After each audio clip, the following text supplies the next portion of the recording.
अयोध्येतील राम मंदिर चोरी प्रकरणी मीरा भाईंदरमध्ये उद्धव बाळासाहेब ठाकरे गट आक्रमक झाला. भाईंदर पूर्व येथील प्रभू श्रीराम मंदिरात श्रीराम रक्षा स्तोत्र पठण आणि महाआरती करत शिवसैनिकांनी सत्ताधाऱ्यांना सद्बुद्धी देण्याची प्रार्थना केली. जनतेच्या पैशाची लूट थांबवावी आणि दोषींवर कठोर कारवाई करावी अशी मागणी यावेळी करण्यात आली. सर्वप्रथम मी जयवंत पाटील बोलतोय, विभाग प्रमुख प्रभाग क्रमांक 4चे. खरं तर आम्ही ज्या श्रद्धेने मंदिरमध्ये जातो आणि भक्तिभावाने आपण प्रभू रामचंद्राची पूजा करतो, पूजापाठ करतो आणि आपल्याला यथाशक्ती जे काय आपल्याला दान करता येतं ते आम्ही प्रभू रामचंद्र चरणी आम्ही ते दान करण्याचा प्रयत्न करत असतो. असे लाखो भाविक तिथे येत आहेत. गेल्या मला वाटतं 2024ला स्थापना झाली, त्यानंतर 2025ला कुंभमेळावा झाला. अशा वेळी भरपूर दानपेटीमध्ये भरपूर असे पैसे जमा झालेले होते आणि ह्या भाजपने काय केलेलं आहे, आपल्याच मर्जीतले लोक त्या ट्रस्टमध्ये होते आणि त्या ट्रस्टच्या लोकांनी प्लस तिथले कर्मचारी ह्या लोकांनी संगनमताने जी दानपेटीमध्ये जी दान लोकांनी टाकलेलं आहे त्या दानपेटीचे यथोच्छ त्याचा उपभोग घेतला असं म्हटलं तरी काय हरकत नाही. कारण प्रत्येक म्हणजे 24, 25, 26 ह्या 3 वर्षामध्ये हे चोरी होती आणि हे भाजपसारख्या लोकांना कळू नये हे फार मोठं दुर्दैव आहे. खरं तर म्हटलं तर यांची प्रवृत्तीच आहे, चोरी करणे हा ही त्यांची प्रवृत्ती. याचा अर्थ काय, तुम्ही हे लोकांना ज्ञान देतात, तुम्ही पक्ष फोडा, त्यांचा बाप चोरा, सगळं काही चोरा. मग असं असते वेळी राम मंदिरमध्ये तुम्ही जे लोक ठेवतात ते चोरच असणार आहेत. कारण तुमची शिकवणच लोकांपर्यंत अशी आहे की चोरी करा, मारामारी करा, पण जे हवं ते असील करा. अशा पद्धतीने ह्या लोकांनी जे राम मंदिरमध्ये जे घोटाळा केलेला आहे त्या घोटाळ्याचा लवकरात लवकर तपास करावा आणि कठोरात कठोर त्यांना शिक्षा करावी. खरं तर हे संगनमताने घडलेलं हे कितपत होईल हेही सांगता येत नाही, पण आम्ही प्रभू रामचंद्राच्या ठिकाणी एकच मागणं करतोय, अशा लोकांना आणि ह्या सत्ताधाऱ्यांना लवकरात लवकर सद्बुद्धी द्यावं आणि यांनी लवकरात लवकर आम्हा सर्वांना न्याय मिळावा अशी मी या प्रभू रामचंद्राच्या ठिकाणी प्रार्थना करतो. सर्व जनतेला, महाराष्ट्रातल्या सर्व जनतेला नाही, मला पूर्ण भारतातील जनतेला सांगायचं आहे, हे लोक प्रभू रामचंद्राला सोडू शकत नाहीत तर आपल्यासारख्यांची काय करणार आहेत. आणि हे करतायत, आपण उघड्या डोळ्यांनी पाहतोय, माणुसकी संपलेली आहे. डोळे उघडा, आता तरी डोळे उघडा आणि लवकरात लवकर तुमचा मतदानाचा अधिकार चांगल्या पद्धतीने चांगल्या लोकांच्या हाती सत्ता द्या, एवढीच मी प्रभू रामचंद्राच्या ठिकाणी प्रार्थना करतो. आम्ही शिवसैनिकांनी रामभक्ताकडे साकडं घातलेलं आहे की ह्या सरकार जो आहे हा चोरांचा सरकार आहे आणि या सरकारला, कारण ज्या दिवसापासून सरकार स्थापन झालेलं आहे त्या दिवसापासून कोणतंही ह्याच्यातलं युनिट, तो कृषी खात्यातला असू दे, शैक्षणिक खात्यातला असू दे किंवा इतर कोणतेही असू दे, बेरोजगारीचा प्रश्न असू दे, या सगळ्या प्रश्नाला अपयशी ठरलेले सरकार आहे. त्यामुळे प्रभू रामचंद्राकडे हीच मागणी आहे की हे अपयशी सरकार लवकरात लवकर पान उतारा होऊ दे आणि रयतेचा राजा असणारा सरकार या भारतावर आणि महाराष्ट्रावर स्थापन होऊ दे, ही आमची प्रमुख मागणी या आपल्या प्रभू रामचंद्राला आहे आणि प्रार्थना केलेली आहे आम्ही प्रभू रामचंद्राला. आणि दुसरं असं आहे की कोणत्याही क्षेत्रात हे सरकार प्रवीण ठरलेलं नाही आहे, सगळ्या क्षेत्रात अपयशी ठरलेलं आहे.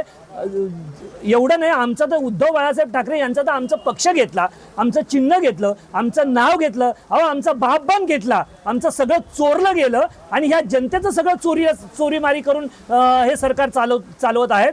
तर ह्या सगळ्या अशा चोरांच्या टोळीच्या सरकारचा निषेध करावा तेवढा थोडा आहे आणि मी जाहीर निषेध करतो, असं सरकार लवकरात लवकर पान उतारा होऊ दे, हीच प्रभू रामचंद्राच्या चरणी मी मागणी करेन. खरं तर यांचं हिंदुत्व आहे वेगळीच आहे, कारण इलेक्शन डोळ्यासमोर ठेवून ते मंदिर, प्रभू रामचंद्रांचं मंदिर पूर्ण झालेलं नसताना देखील अर्धवट स्थितीत असताना प्रभू रामचंद्राच्या मूर्तीची स्थापना केली. हीच मोठी घोडचूक त्यांच्याकडून घडलेली होती आणि त्याच वेळी तिथले जे संत साधू होते त्यावेळी त्यांनी जाहीर केलं होतं की यांच्या आता अधोगतीला सुरुवात होईल म्हणून. कारण मंदिर पूर्ण झाल्याशिवाय त्याची रामचंद्रांची स्थापना, मूर्तीची स्थापनाच होऊ शकत नाही असं याच्यामध्ये आहेच. मग त्यामुळे त्यांनी ते केलं, परंतु लोकांनी एक विश्वास ठेवून, लोकांनी एक प्रभू रामचंद्रांविषयीची जी असलेली श्रद्धा, त्यामुळे आपल्या सढळ हस्ते त्या मंदिरासाठी दान करत गेले.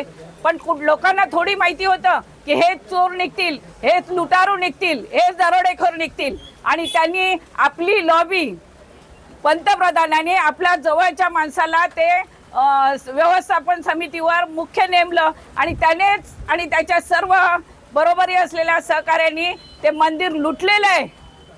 यांना प्रभू रामचंद्र काय इतर भगवान देखील यांना माफ करू शकणार नाहीत. लोकांच्या तिजोरीवर डल्ले मारतातच, लोकांना सगळ्या गोष्टींवर दरोडे करतायत, खून आणि बाकीच्या सगळ्या गोष्टी ज्या चालू आहेत त्यामध्ये हे मंदिराची एवढी लयलूट करणं म्हणजे केवढी मोठं यांचं डेअरिंग आहे ते बघा. की आम्हाला कोणी विचारणारं नाही, आम्हाला कोणी त्याच्या विरोधात बोलणारं नाही आहे, अशा पद्धतीने यांची मनोधारणा झालेली आहे आणि त्याच्यामुळे अशा गोष्टी घडत आहेत. नक्कीच या दादरलाही उद्धव ठाकरेंच्या मार्फत श्रीराम स्तोत्र म्हणण्यात आलं, आरती म्हटण्यात आली. या अनुषंगाने आज मीरा भाईंदरमध्येही आपला हा कार्यक्रम होता. नेमक्या ह्या कार्यक्रमाच्या पाठीमागे नेमकं तुमचं म्हणणं काय होतं? या कार्यक्रमाच्या मागे आदरणीय पक्षप्रमुख उद्धवसाहेब ठाकरे यांनी रामरक्षा आंदोलन आणि महाआरती प्रभू रामचंद्रांची महाआरती घेणं की जेणेकरून या सरकारला, केंद्र सरकार असो राज्य सरकार असो, यांना सुबुद्धी द्या आणि या दरोडेखोरांना वेळीच आवरा, जेणेकरून केंद्रात आणि महाराष्ट्रात चांगली एक लोकांना चांगली सत्ता मिळेल, लोकांना एक चांगलं सरकार मिळेल. अशा पद्धतीने साकडं घालण्यासाठी आज ही महाआरती करण्यात आलेली आहे आणि आम्ही अशा या सरकारचा निषेध करतोय. ज्यावेळी आता मंदिर बांधल्यानंतर सगळेजण अंधभक्त होते, ते आम्ही रामाला जन्म दिला, आम्ही रामाला आणलं, अशा पद्धतीचे वल्गना करणारे जे होते त्यांना मी सांगू इच्छिते की जेव्हा बाबरी मशीद पडली त्याच वेळी हे राम मंदिर उभारण्यासाठी वाट मोकळी झालेली आहे आणि जेव्हा बाबरी मशीद पाडली गेली त्यावेळी हे सगळे अंधभक्त बिळात गेलेले होते, शिरलेले होते शेपटी घालून. आणि त्यावेळी आमच्या आदरणीय बाळासाहेबांनी ते मान्य केलं की माझे मर्द अगर शिवसैनिक त्या याच्यामध्ये असतील तर मला त्याचा अभिमान आहे आणि बाबरी मशीन जर शिवसैनिकांनी पाडली असं जर म्हणत असेल तर ते खरं आहे. असं एकमेव बोलणारे हे आमचे शिवसेनेचे बाळासाहेब ठाकरे होते. आता त्यांच्यावर हे रामरक्षा आंदोलन घेतल्यानंतर बरेचसे अंधभक्त काहीतरी टीका करत असतात की आता कुठून आले रामभक्त आणि कुठून आले, पण त्यांच्या लक्षात आलं पाहिजे की जेव्हा बाबरी मशीन पाडली तेव्हा एकमेव बाळासाहेब ठाकरे हे शिवसेनेचेच होते. त्यांनी जी जबाबदारी घेतली होती आपल्या शिवसैनिकांची, मग त्यावेळी तुम्ही बिळात का शिरलात? त्यावेळी आम्ही केलं म्हणून आम्ही म्हणजे आमच्या ज्या शिवसैनिकांनी असू देत, कारसेवकांनी असू देत, जे केलं म्हणून आज तिथे राम मंदिर उभारायला मिळालेलं आहे. याची जाणीव या अंधभक्तांनी ठेवावी.